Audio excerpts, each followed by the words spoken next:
Hello, how are you? Welcome back to Nerdville. I guess I should probably actually give this a decent little bit of a tour down here because, in all fairness, people are seeing this. You probably don't understand everything. This is the downstairs room of my house. It is actually a split, and this is the goof room, the man cave, if you will. The man cave does collect things over the years from the ladies. Obviously, we have the whatever my wife and all that calls. It is a bit of a mess, but then again, I'm never exactly the most correct person when it comes to keeping things straight. Things get thrown in here repeatedly, left and right. Case in point, like I said, all that. But also, we do also have some other things that are my fault. I just use tables. I don't want to get anything fancy. So I buy tables, and that's my workbench. This is my daughter's workbench, and yes, I will be showing you what's on my daughter's workbench here.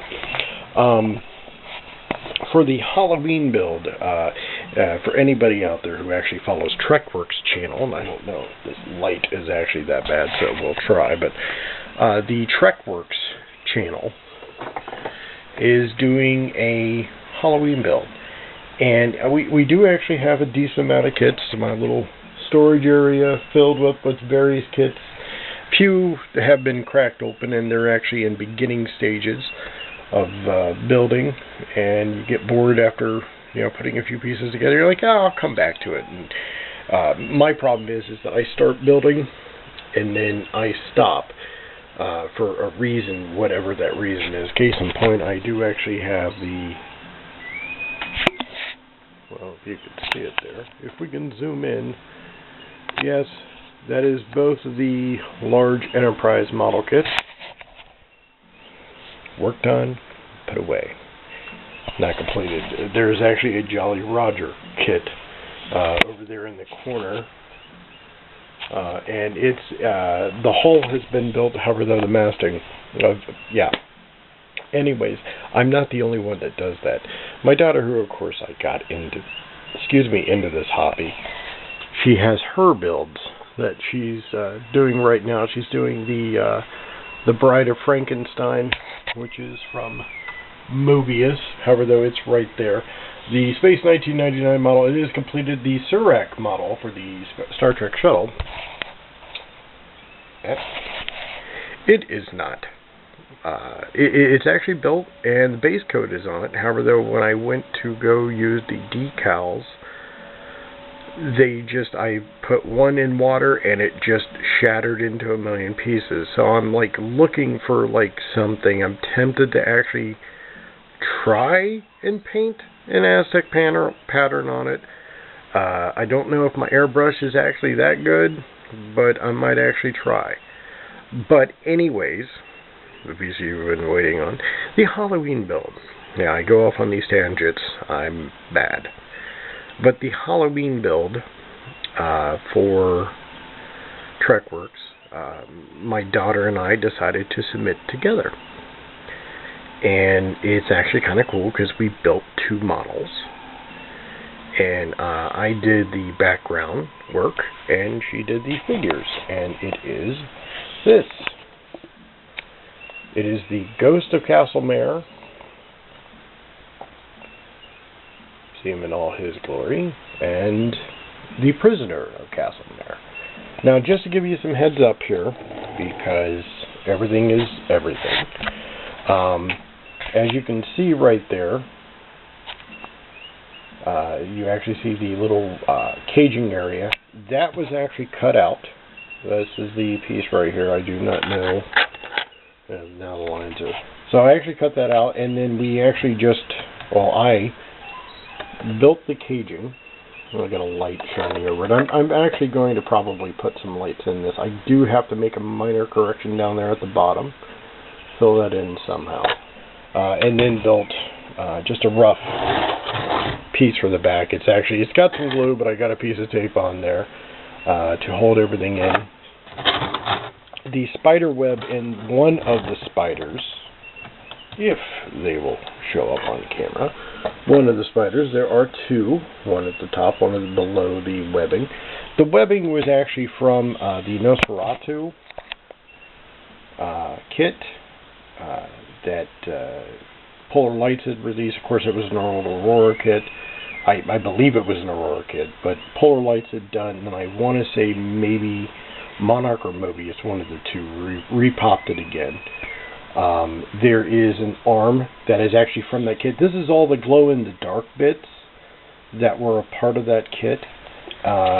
Like I said, we did make some alterations because obviously you see the door and the platform right here. That is actually from a company called Thunderboy. And if you're interested in buying these kits, tracking them down is one thing. However, though, the cool thing is, this isn't that hard to get. And ironically, we actually bought this part years ago because occasionally they do run out. And once it was stopped being out of stock, I actually bought it before we bought these. And then it was actually a matter of going to our local model shop, and occasionally, first we found this, and we were like, yay, we can at least get half of it done. And then it was maybe 6 months later, still hadn't broken it out, and we found that. And then the Halloween contest came up, and well, not really contest, but group build. Sorry, I don't know why I say contest. There is no prize as far as I know. Came around and we said, well, let's go ahead and do it. Let's do the group build. But the rats that are available are, one was from this kit, and the other two were from that kit, I believe. And we decided, we mix and match some things, because we just said, well, let's put the rats outside the place.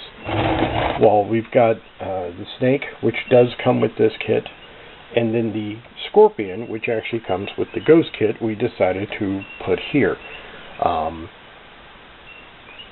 I think my daughter does a really good job.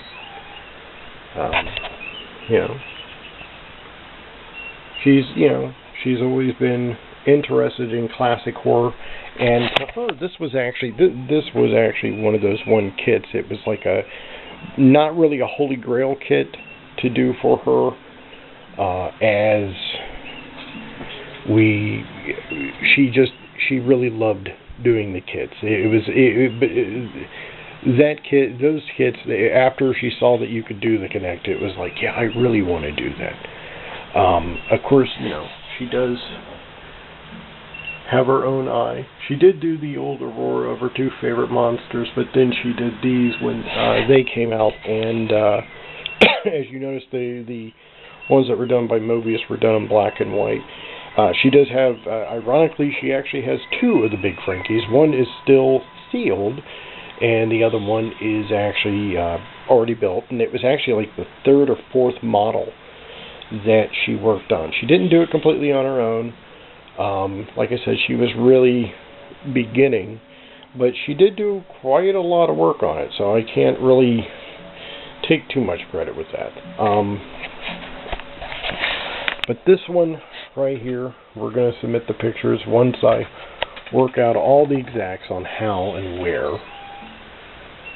We did want to do some modifications to the ghost figure itself, however, though, we elected not to. We're actually going to go ahead and buy another one when we find it, and probably do the mods. The mods that we wanted to do was basically cut this arm off for the better degree, at least to leave that much up to here of it on there, and then take the rest and actually turn the figure, have him coming up the stairs, and then putting his arm right basically up to the wall, and then having the hand visible on this side of the bars.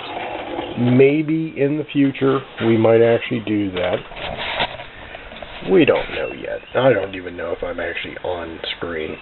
My iPhone, unfortunately, I have this problem. I'm so cheap, and every time the iPhone got released, I always bought the smallest amount of data or storage, and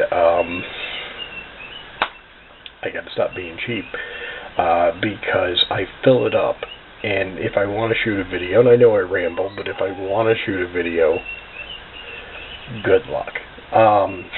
But yeah, so that's going to be our Halloween submission right now on my bench, as it is, because the way me and my daughter work, I'll do her background, a lot of the background stuff. She likes just working on the figures, which is fine. But I'll do the backgrounds usually, the diorama layout, and then she does the figures. I keep repeating that, but so I was done with the background, turned it over to her, she wrapped everything up. This is the work in progress right now, and as you may or may not be able to see, I'm kind of getting better at this one. I still have a lot more work to do. I'm going to add more of a splashing, bubbling effect over here. And of course we have the submarine that took out the guy. And of course I got to paint the base black once all that's done. Which would be helpful if I didn't have so much. Is that even remotely looking right? I think it is, kind of. It'd be better if I did that. Oh well.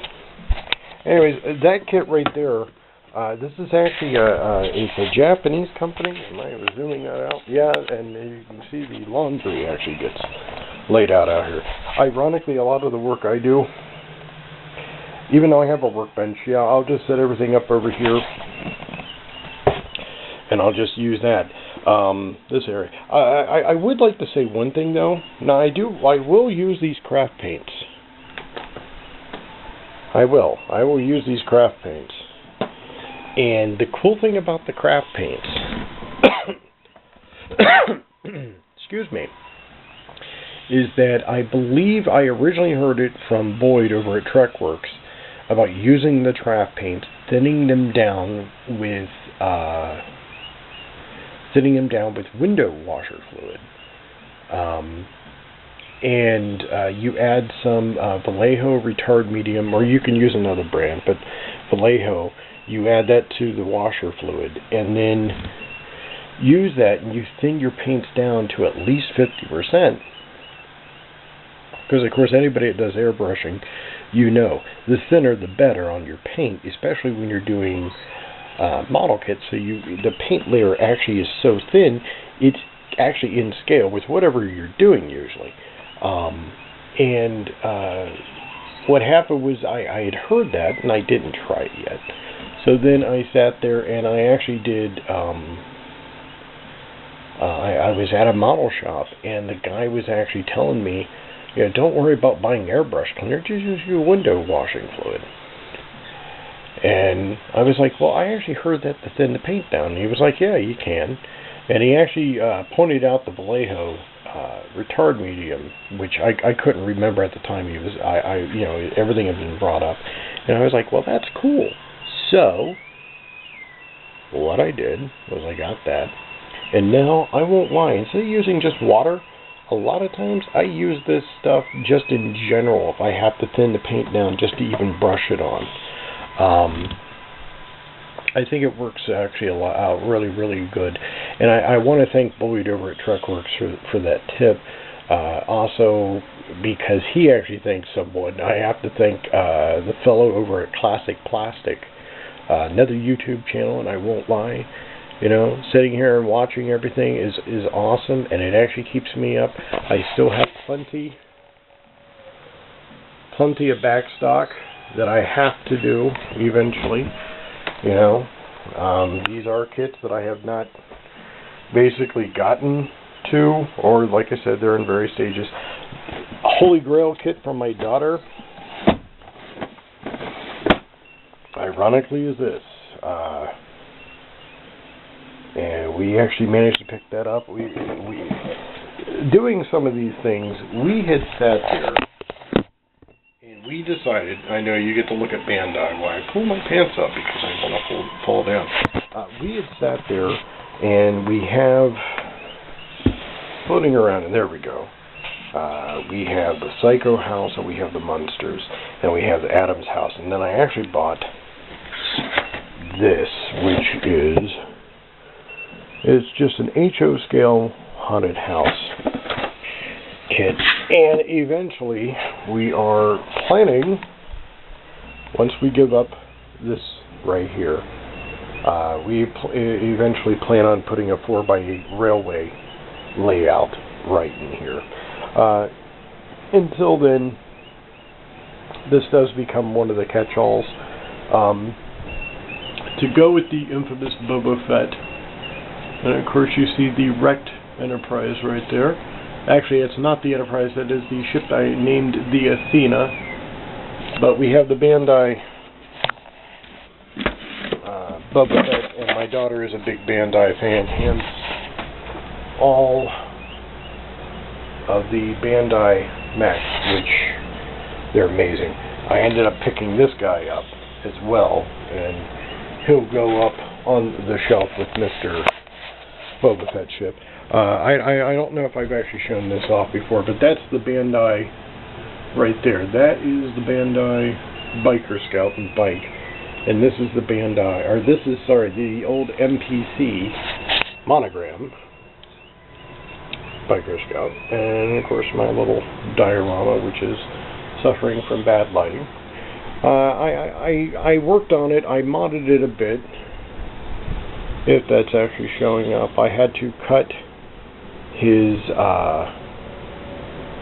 I cut away the old gun, molded a new holster, and actually made the back end of the gun, because to me, the gun itself it was molded directly into the leg, and I didn't like that. Also, another mod that we did, which even they cover basically on the Bandai for the better degree.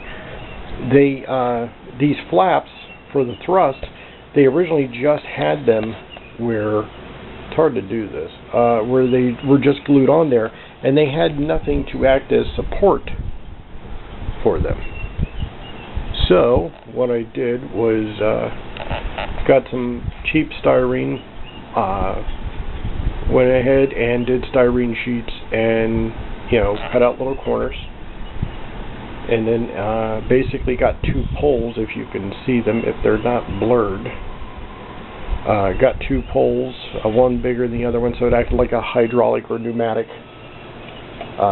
slider, and put that on there. Oh, hey, hang on. And of course the base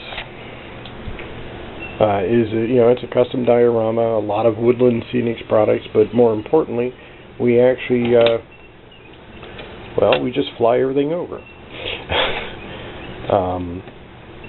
But these poles are actually just clear acrylic rods, heated and then bent into shapes, and I think they actually work out pretty good. I think they're actually a lot better than the ball socket, which ironically broke with the MPC kit. A funny story about that kit, though. I got it, and I got it when I did it out of spite. I admit that. I was back in 1983. Star Wars, I had gotten over it. My dad had got me into models, doing model kits. But I'd gotten over Star Wars. I think at this point I was really into G.I. Joe a little bit more, and of course Star Wars was over. But that Christmas, here I am, I'm sitting there, and it's the family thing where it's my cousins and my aunts and my uncles and all that. And my nephew got that kit, and I got the little tiny A-Wing model that came out from AMT. Well, not AMT, but MPC, sorry. And I sat there and I was like, he doesn't even like model kits, and he doesn't even like Star Wars. Why is he getting that, and I'm getting the little tiny snap-tight one?